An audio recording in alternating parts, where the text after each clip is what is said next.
강혜신의 오늘의 미국.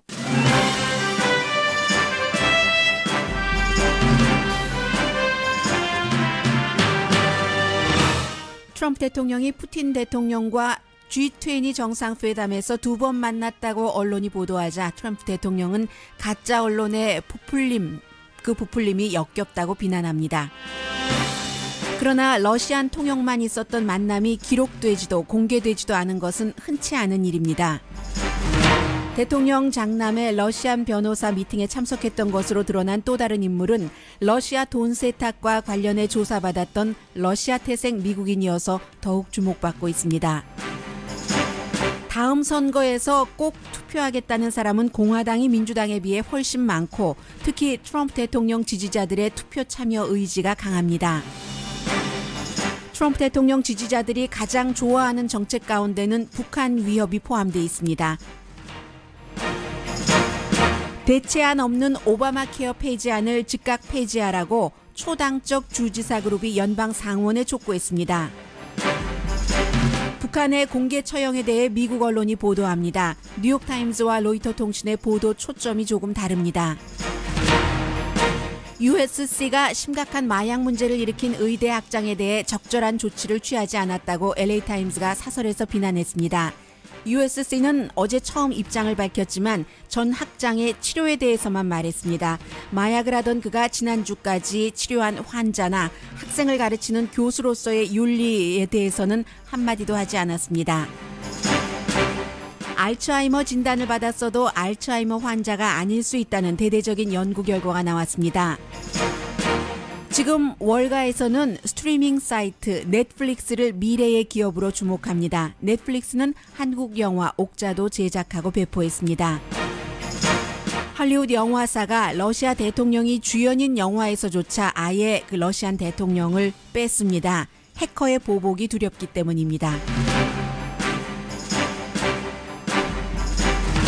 여러분 안녕하십니까? 오늘의 미국 강예신입니다. 이제 이번 주 들어서서 미국 사람들과 세계 사람들이 지난 6개월 동안 왜 그럴까 좀 궁금해하고 풀리지 않았던 여러 가지 의혹들이 조금 가닥을 잡아가는 것 같습니다. 오늘은 먼저 사람들이 왜 트럼프 대통령을 그토록 좋아하는지, 도대체 이 좋아함은 언제까지 이어질지 이런 부분을 좀 말씀드리겠습니다. 현재 모든 여론조사를 다 포함을 하더라도 트럼프 대통령에 대한 지지율은 36%에서 가장 많은 게 41% 정도밖에 되지 않습니다. 그런데요, 트럼프 대통령을 강하게 지지하는 지역, 미국의 439군데 주요 카운티 16개 주에서입니다. MBC 방송과 월스트리트저널이 항상 공동 여론조사를 하죠. 물어봤더니 이런 지역에서는 밋 롬니 전 후보보다도 그리고 버락 오바마 전 대통령보다도 훨씬 트럼프 대통령이 인기가 있었습니다. 전국적으로는 36%의 지지밖에 받지 않고 있는 트럼프 대통령의 트럼프를 좋아하는 지역에서의 지지율은 50%, 그가 싫다 하는 사람은 46%, 같은 지역에서 오바마 대통령에 대한 지지율이 50%인 것과 같은 거죠. 오바마 대통령은 전체적으로 포함되면은 한 60% 정도는 나오잖아요. 그리고 사람들이 트럼프 대통령을 좋아하는 이유는 그의 퍼스널리티, 개인적인 성향보다 정책이 마음에 든다. 이것도 오바마 대통령 때와 반대예요. 오바마 대통령 때는 심지어 그의 정책은 마음에 들지 않더라도 그의 퍼스널리티는 상당히 존경하고 싶다. 이렇게 얘기하는 공화당 유권자들이 많이 있었잖아요. 가장 인기 있는 정책이 곧 지금 미국 사람들이 원하는 것이라고 볼 수 있는데 일자리 다른 나라에서 가져가면서 이곳으로 가지고 와야지 된다 하고 제너럴 모터스가 또 미국으로 옮기고 하는 이런 트럼프 대통령의 움직임에 대해서는 75%가 지지를 했습니다. 북한에 대해서 트럼프 대통령이 모든 옵션이 테이블이 있다면서 선제 공격도 할 수 있다고 얘기할 때 68%가 지지합니다. 22%만 반대래요. 시리아 공격한다 하는데도 66%, 여행 금지 이민 행정명령도 53%, 이런 순위로 트럼프 대통령에 대한 지지도가 높습니다. 일자리 하나를 빼고는 다 이제 조금 그 강성이거나 뭐 전쟁과 관련되거나 어떠한 특정 인종에 대해서 아니면 종교에 대해서 조금 거부하는 몸짓이라고 할까요? 그런 게 포함된 거죠. 그리고 이제 이 닐 고서치 연방 대법관 지명에 대해서는 38%가 지지를 하고 22%가 반대를 했습니다.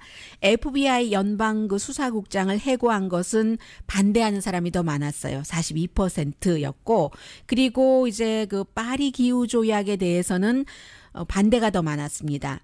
또 페이크 뉴스다라고 트럼프 대통령이 얘기하는 것도 싫어해요. 사람들이 49%가 싫어하고 38%가 오케이라고 얘기를 하는데, 점점 이제 싫어하는 게 훨씬 많아지는 이슈가 오바마 케어를 폐지하자는 거. 54%가 반대하고 33%가 지지합니다.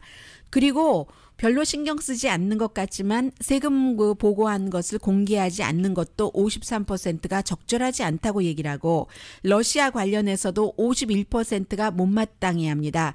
그리고 사람들이 트럼프 대통령에 대해서 가장 싫어하는 것, MBC 방송과 월스트리트의 공동 여론조사 결과에 따르면 그의 트윗하는 것을 62%가 못마땅하게 봅니다. 24%만이 괜찮다라고 보거든요. 이렇게 볼 때 이제 캠페인 할 때는 솔직한 것 같고, 아이, 말이라도 나를 생각해 주니까 하는 그런 그 퍼스널리티, 그 스타일을 굉장히 지지했는데, 지금은 이제 이 같은 그 정책에 대해서 트럼프 지지자들이 계속 그 옆에 이제 있다는 겁니다. 그리고 트럼프 대통령을 지지하는 카운티에 살고 있는 주민의 55%는 미국 경제 시스템이 나에게 불리하다라고 생각을 하는데, 전국적으로는 이게 그 43%거든요. 그래서 가장 큰 기대를 하고 있는 게 무엇보다도 트럼프 대통령이 워싱턴을 변화시킬 것이다. 그런데 트럼프가 성공한 대통령이 될 것이라고 믿는 사람은 27%밖에 안 됐고요. 트럼프를 지지하는 카운티에서도 성공하지 못할 것이다. 30%. 뭐 그렇게 내키지는 않지만 그래도 성공할 것 같기는 같은데, 이 정도로 생각하는 사람이 43%, 7월 8일부터 12일까지 600명을 성인을 대상으로 한 조사로 오차 범위는 플러스 마이너스 4%포인트입니다. 그리고 이제 어떻게 보면 더 중요하다고도 할 수 있는 것이요. 누가 언제 나가서 어떠한 사람에게 투표를 하느냐가 중요한데, 공화당 유권자가 민주당 유권자보다 투표할 뜻이 훨씬 많습니다. 그래서 이제 도널드 트럼프 대통령을 강하게 지지하는 사람은 72%가 다음 선거에 나가서 투표를 한다고 했고, 공화당 전체적으로는 65%예요. 이 여론조사는 좀 전에 했었던 것과는 또 다른 조금 그 진보네요. 워싱턴 포스트, ABC. 지난번에 좀 전에 말씀드린 월스트리트과 MBC는 뭐 그 월스트리트는 보수니까요. 보수, MBC는 방송이니까 뭐 진보라고 볼 수 있고, 해서 이 여론조사 결과 역사적으로 중간 선거 때 민주당 유권자 투표율 높이기가 굉장히 힘들잖아요. 그리고 이제 공화당의 경우는 민주당에서 대통령이 나왔을 때는 17%나 투표율이 높아진답니다. 나가서 이제 대통령이 지금 백악관에 있으니까 중간 선거니까요. 의회라도 빨리 지금 공화당으로 바꿔야지 돼. 이런 생각이 굉장히 그 강한 것이죠. 그래서 2018년 내년에도 공화당의 그 투표율이 민주당보다 높을 것이다. 트럼프를 지지하는 사람들이 워낙에 그 투표 참여율이 높은, 아직까지는요, 그런 마음이 있기 때문에 민주당의 경우는 내년 2018년 중간 선거에서 57%가 투표하겠다고 답했는데, 그런데 이제 전체적으로는 지금 공화당이 좀 전에 말씀드린 것처럼 그 정도로 많은 거죠. 1,001명을 대상으로 7월 10일부터 13일까지 영어와 스페니쉬로 함께 여론조사를 했고, 오차 범위는 3.5% 플러스 마이너스입니다. 그리고 오늘 미국의 반쪽 언론의 그야말로 하이 탑 뉴스, 그리고 나머지 반쪽에서는 탑뉴스로 다루지 않을 수는 없어요. 그러나 항상 두 번째 나오는 겁니다. 팍스에서는 두 번째 나오고 CNN에서는 전면적으로 많은 분량을 할애해서 첫 번째 나오는 뉴스가 트럼프 대통령이 지난번 그 G20 정상회담에서 그 당시에 푸틴 대통령을 뭐 35분 정도 예약했던 시간에 4배를 넘겨서 2시간 15분 정도 만났잖아요. 그것 이후에도 저녁에 뭐 CNN을 포함한 많은 방송 그리고 실제로는 사실은 뉴욕타임즈가 더 자세히 보도를 했어요. 워싱턴 포스트와. 그리고 역시 그 같은 신문이라도 트럼프 대통령 성향이 조금 많은 그런 월스트리트저널 같은 경우는 신문으로 받아보시는 분은 본판이 있고 그 다음에 비즈니스 섹션이잖아요. 본판의 맨 뒷페이지에 조금 실었습니다. A의 18면에 윗부분에 실었고 뉴욕타임즈와 워싱턴 포스트는 뭐 일면에 확 실은 이 뉴스입니다. 그날 2시간 15분의 미팅뿐만이 아니라 저녁에 이제 디너 타임에도 거의 1시간 정도 만났다는 거거든요. 이 뉴스를 백악관에서 발표하지 않았어요. 정상과 정상 얼마나 시간을 분초를 쪼개서 쓰는 시간이겠어요. 그런데 백악관에서 뭐라고 얘기를 하냐면 지금 모든 언론은 정치 위기 그 컨설팅하는 회사가 유라시아 그룹이라는 회사가 있는데 이 유라시아 그룹의 대표 그 이안 브레머 씨 오늘 NPR 방송과 인터뷰도 하더군요.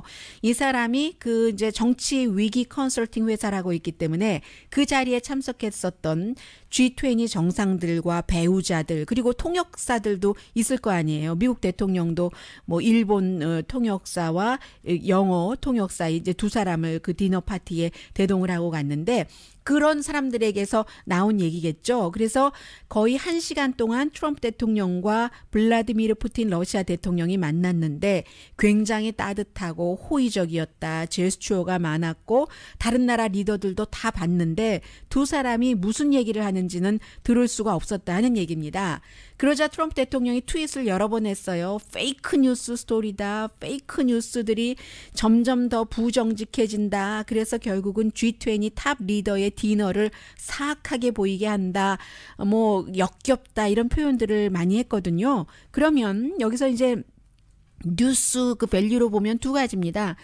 왜 그 타임라인을 모르는 거예요. 지금 몇 분이나 얘기했는지. 백악관은 채팅 수준인데 하는데 지금 현장에서 봤다는 사람들의 증언은 거의 1시간이라고 얘기를 하잖아요.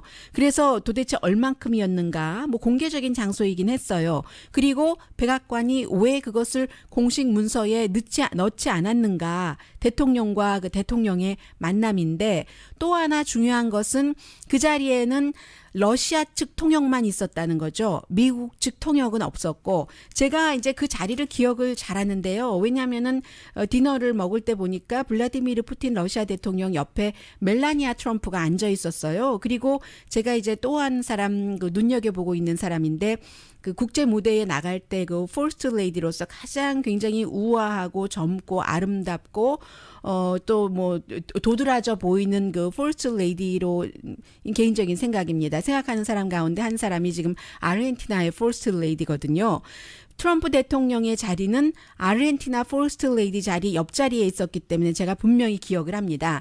그래서 그 국제적인 디너 행사에서 트럼프 대통령이 블라디미르 푸틴 러시아 대통령이 있는 자리로 가서 이제 얘기를 했었다는 거거든요. 그럼 트럼프 대통령은 자신이 옆에 앉아 있었던 아르헨티나의 퍼스트 레이디, 여자 그 퍼스트 레이디를 가만히 그 뒀다는 얘기예요. 물론 뭐 이쪽 옆에도 다른 사람이 있기는 합니다만은 그랬다는 얘기고 그래서 제가 그 자리를 분명하게 기억을 하는데 백악관에서는 그런 대화가 있었다는 것을 말하지 않고 미국 측 통역도 없어서 두 사람이 무슨 말을 했는지도 모르고 그러면 그 전에 그날 아침에 있었던 2시간 15분의 미팅도 지금 블라디미르 푸틴으로부터 훈장까지 받은 렉스 틸러슨 국무장관과 러시아의 외무장관 또 그 푸틴과 이 그 미국의 트럼프 대통령 통역 이렇게 이 정도로만 미팅을 한 거잖아요. 보통 이제 그런 미팅에 다른 강요들도 참석을 합니다. 그리고 다 기록으로 남아 있는데 이번에는 렉스 틸러슨만 갔기 때문에 이제 미팅 끝나고 나와서 렉스 틸러슨이 그 자리에 대한 브리핑을 아주 오래 했었거든요. 그날이 기억이 나는데 그래서 이게 더군다나 이 두 번째 미팅이 정부 기록에 없었기 때문에 무슨 얘기를 했는가? 있는가. 사실은 트럼프 대통령의 성향으로 그렇게 할 수도 있는 사람이지만 기록에 남지 않았고 지금까지 이제 G20 정상회담이 끝나고 시간이 조금 지났잖아요. 이런 일들을 연기가 나올 수 있게 원인 제공을 한다. 이 정도는 트럼프 대통령도 좀 책임 의식을 느낄 본인이 안 느껴도 상관없습니다만 그런 여지는 줬다 싶고요. 그리고 어제 이제 이 시간에 잠깐 말씀드렸었던 트럼프 주니어의 아들도 마찬가지예요.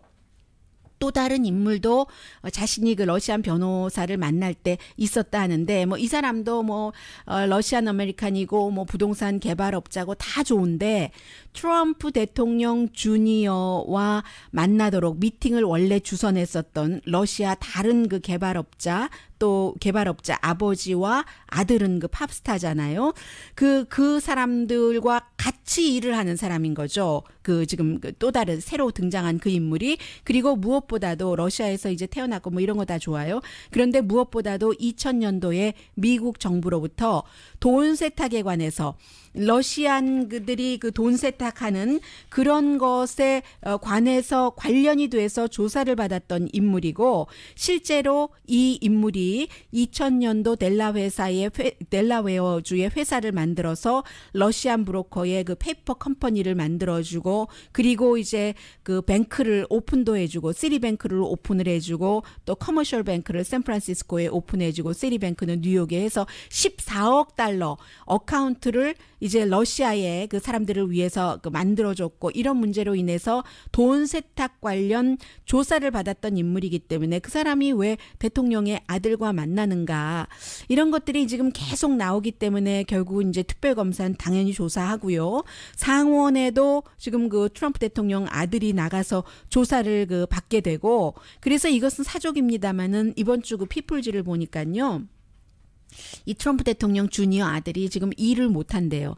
트럼프 오가니제이션 사업의 총책임자인데 계속 여기서 조사받고 저기서 조사받고 눈 뜨고 일어나면은 맨날 새로운 내용이 뚝뚝 떨어지고 하니까 아무런 딜도 할 수 없고 누구도 도널드 트럼프 주니어와 딜을 하기를 원치도 않는답니다. 그래서 지금 트럼프 타워에서 나와서 시골의 캐빈으로 거의 지금 도망치다시피 그렇게 한 형편이라고 하거든요. 그 사이에 또 민주당에서는 딸 이방카 트럼프도 정치적인 이런 외교적인 것에 하나도 경험도 없는데 계속 외교 정상들 만날 때 아버지와 같이 다니고 해외 순방 같이 하고 하면서 미국의 비밀 정보에 접근을 지금 다 할 수 있게 됐는데 민주당에서 비밀 정보에 접근할 수 있는 사람의 자격이 없다 해서 그 자격을 다시 리뷰를 해야지 된다. 지금 이런 얘기하고 있고요.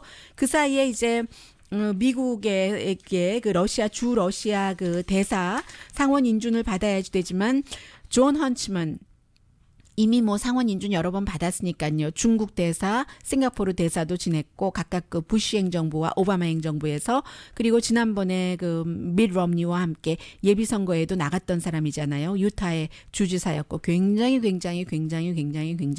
부자인 존 헌츠먼을 지금 상원 청문회가 시작되는 것 같은데 이 러시아의 대사로 지명이 됐기 때문에 굉장히 포커스를 받고 있죠. 이 문제를 또 다 연관이 돼서 처리를 해야지 되는데 또 이것도 문제예요.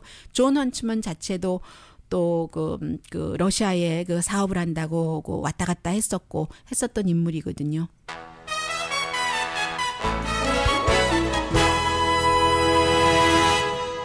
잠시 뒤에는 이제 북한에 관한 이슈는 이제 어떤 보고서라든가 뭔가가 추진돼서 민간 기업이 발표를 하잖아요.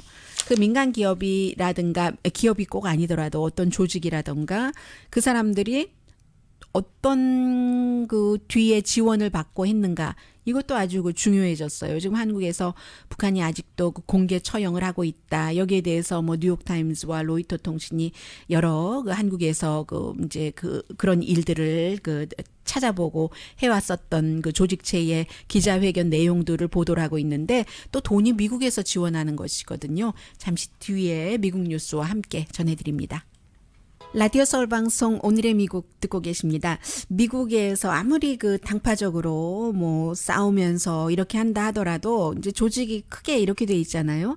대통령이 있는 백악관이 있고 의회가 있고 의회도 이제 상원과 하원이 있어서 때로는 그 하원보다는 상원이 덜 당파적일 때가 많죠. 하원 같은 경우는 선거를 2년에 한 번씩 하니까 여러 가지로 그 당의 도움을 받아야지 되니까 무조건 그 당의 거수기가 되는 때도 상당히 많고, 그에 비해서 이제 그 상원은 6년이 임기이기 때문에 뭔가 좀 장기적으로 일도 할 수 있고 또 유권자의 지원이 있다면 본인이 또 재선될 수 있는 확률도 많은 거고요. 그리고 물론 뭐 하원과 상원이 주력하는 그 아이템 자체도 조금 다르기는 하지만요.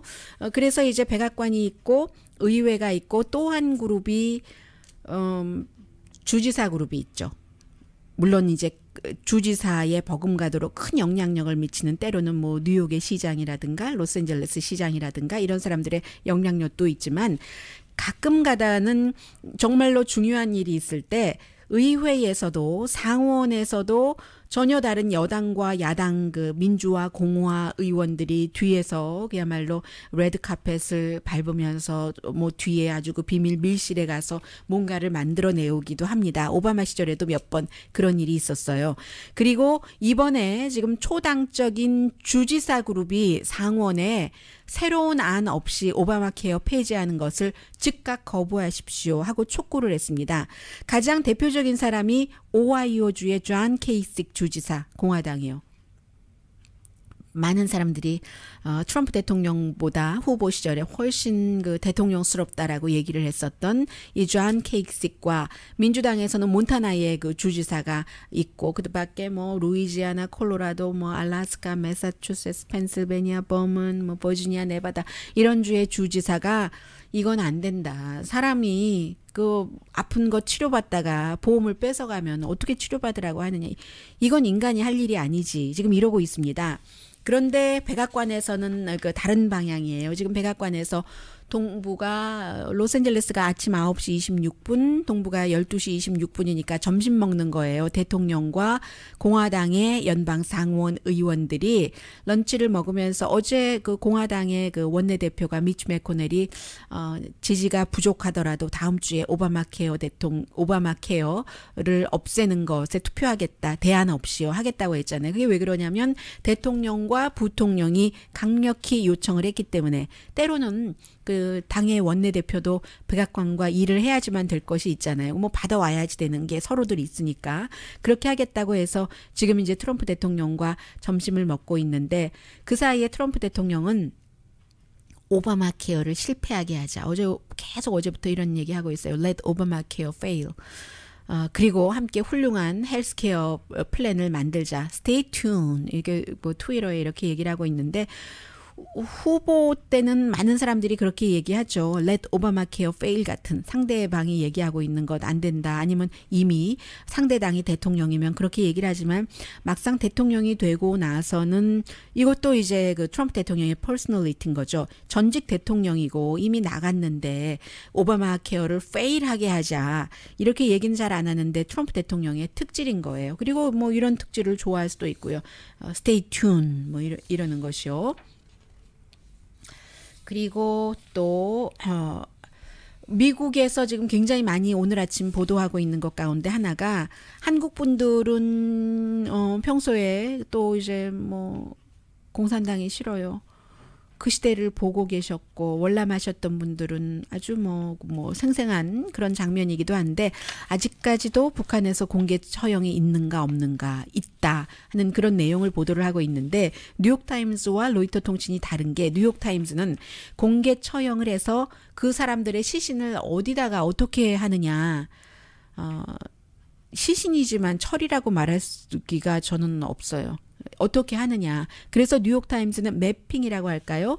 뭐 압록강가에 버린다, 그냥 던져버린다, 쓰레기처럼 해서 사람들이 이제 배를 타고 이렇게 어느 쪽인가 뭐 어느 쯤인가 이런 그것에 그 포커스를 좀 맞췄어요. 2년 동안 5개국에서 지금까지 한 번도 해보지 않은 일을 하는 거죠. 수감자를 이제 강제 수용소에 보내고 처형하고 시신을 어떻게 하는가. 인권그룹 서울에 있는요.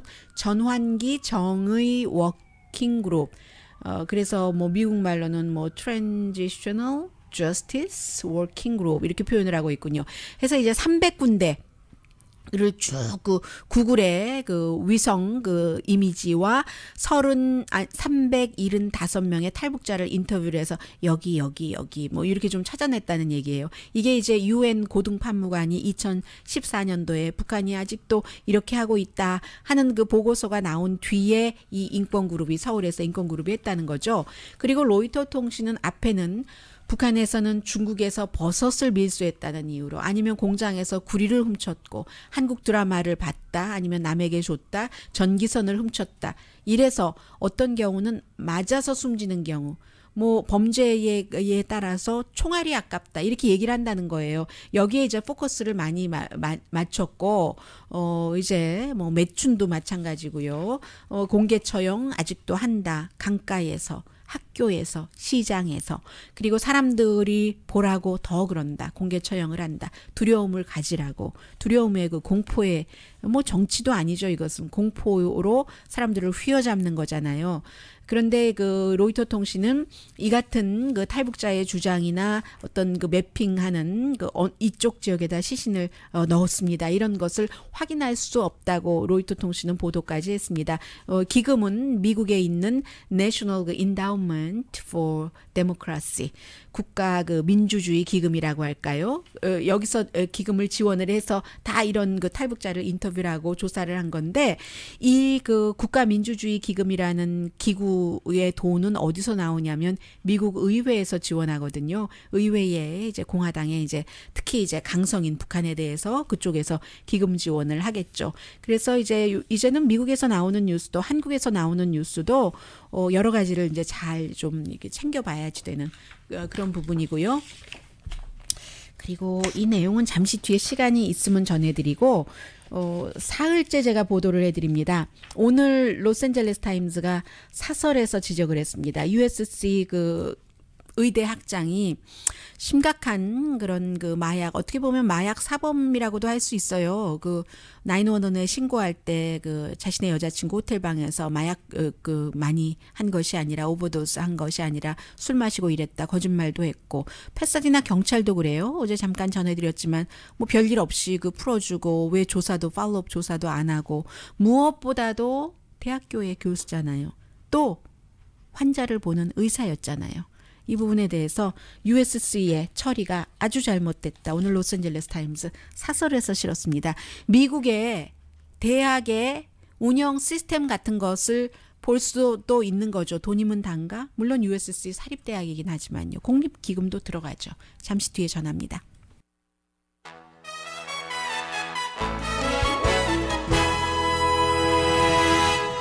라디오 서울 방송 오늘의 미국 듣고 계십니다. 네. 그 UC 샌프란시스코가 굉장히 그 강한 분야잖아요. 알츠하이머 환자인 사람의 상당수가 그렇게 진단을 받았다 하더라도 알츠하이머 환자가 아닐 수도 있다는 연구 결과입니다.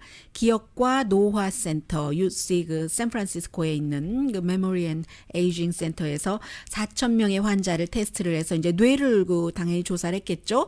54.3%는 미미한 그 인식장애였더라. 알츠하이머라는 그런 그 진단을 받은 환자 가운데서 그렇다는 거예요. 그게 이제 뭐 치매에 대해서 일반인들도 너무 많이 알고 계셔서요. 그 원인을 뭐 확실하게는 알 수 없지만 아밀로이드 그 플라그라고 하든가요. 그 알츠하이머 그 환자의 뇌의 그 현상이라죠. 아밀로이드 반, 노인반이라고 한국에서는 부르고 있던데요. 그런 분들의 뇌에는 이런 그 아밀로이드 반 현상이 일어나고 그러면 치매라고 대강 이렇게 그 진단을 하는데 그게 일어났다고 해서 아밀로이드 플라크가 있다고 해서 꼭 그 치매는 아니라는 겁니다. 물론 없으면 알츠하이머가 아니라고 보는데요.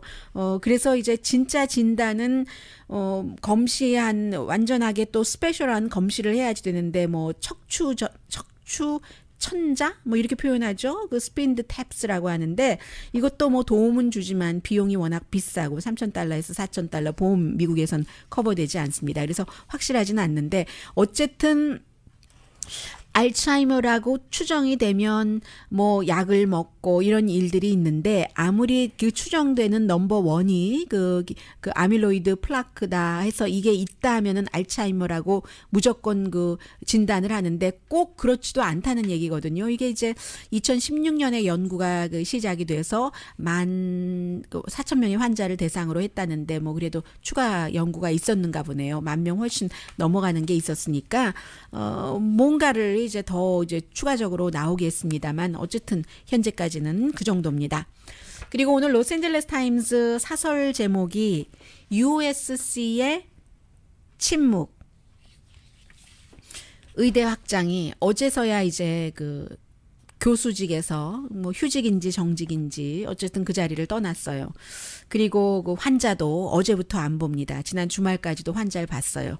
그런데 이 사람이 적어도 USC가 알고 나서 2년 몇 개월을 2015년부터였으니까요. 지난해에 물러났던가요? 그래서 적어도 1년 이상을 그 교수도 했고 학교 안에 있는 뭐 병원이 많으니까요. USC가 캠퍼스 안에 있는 그 안과에서 외과 그 수술 닥터예요. 다 환자를 봤습니다. 그런데 그게 1년 전에 뭐 호텔에서 뭐 한 40살 아래인 여자친구가 마약을 과다 이렇게 해서 병원에 실려가고 병원에 들어가서 퇴원해서 나오자마자 바로 또 호텔에 가서 마약하고 다른 뭐 그 범법자 또 그 DJ 이런 사람들하고도 또 범법자 DJ 마약을 하고 이런 등등의 사실이 다 2015년도에 알려졌는데 경찰에서도 별로고 조사도 하지 않고 해서 이제 여기까지 왔었다는 것 아니겠어요.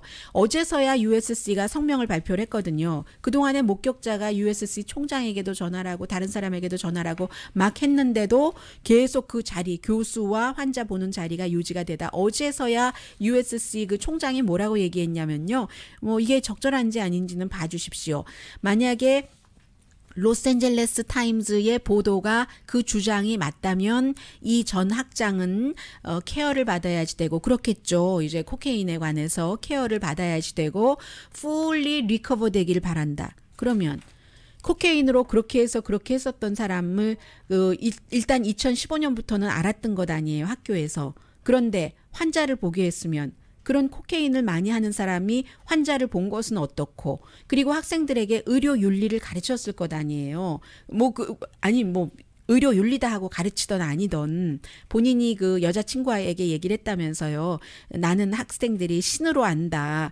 이렇게 했다는데 학교에서 아직까지도 지난주까지도 이렇게 그 조치를 취하지 않고는 그런 학생들에 대해서나 아니면 환자에 대해서나 아무 말도 하지 않고 있는 거잖아요. 그래서 오늘 로스앤젤레스 타임즈가 USC의 그 침묵이라고 사설을 실었고 제가 뭐 말을 해버렸네요. 왜냐면 어제도 말을 했었기 때문에 참 그 존경받는 의사였어요. 그거 분명합니다. 행정가였고 기금 모금을 본인의 말에 따르면 10억 달러는 지난 거의 10년 동안 USC 학장으로 있으면서 학교에다가 돈을 주고 학장실에서도 마약을 하고 그리고 사임할 때도 본인이 이런 그 얘기는 전혀 하지 않고 많은 그 총장과 그 교수들의 그 박수갈채를 받으면서 내가 새로운 바이오텍에 전념하기 위해서 학장직에서는 사임을 한다라고 얘기를 했잖아요. 그게 그 여성과 패사디나 호텔 뭐 병원 이런 거 다 드러나고 난 뒤에 사임을 한 것인데 그래서 이중생활은 이중생활이에요. 정말로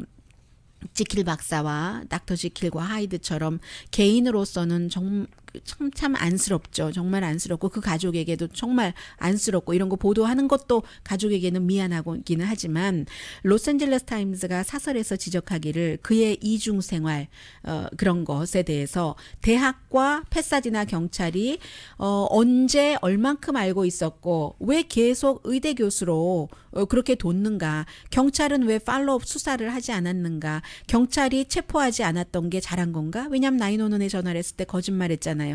마약했다는 게 아니라 그 알코올 했다고 했고 나중에 경찰이 호텔방에 가서 보니까 마약이 있었는데도 왜 그 뭐 체포하지 않는 것은 맞는 것인가? 물론 뭐 법에 따르면 소지한 것이 경범일 수도 있을 수는 있겠죠. 그런데 형사법 위반인 것과 의료상의 윤리 여기에 대해서 두 가지를 다 이 USC가 그동안 참 이렇게 침묵했다는 것은 말이 되지 않는다 하는 그 얘기를 어제서야 성명을 얘기한 것 그런 얘기를 하고 있습니다.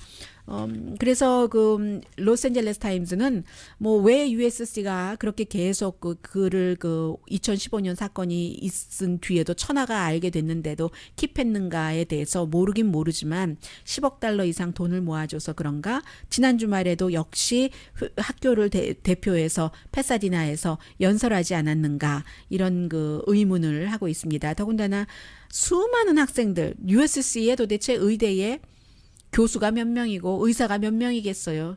수백 명 이상 아니겠어요? 1000명 이상, 수천 명일 수도 있죠. 가치와 리더십의 문제다. 미국 대학에 정말 황당하다라고 표현을 하고 있습니다. 황당한 거죠.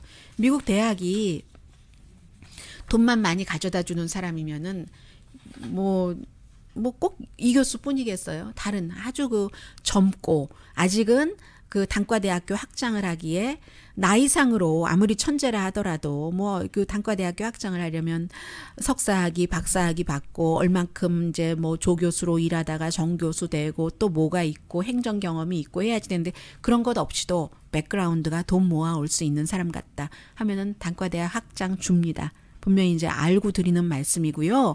이런 교육 시스템이 돈을 우선으로 하는 자본주의에 정말 고치지 않으면 망할 수밖에 없는 그런 그 시스템이라고 생각이 됩니다.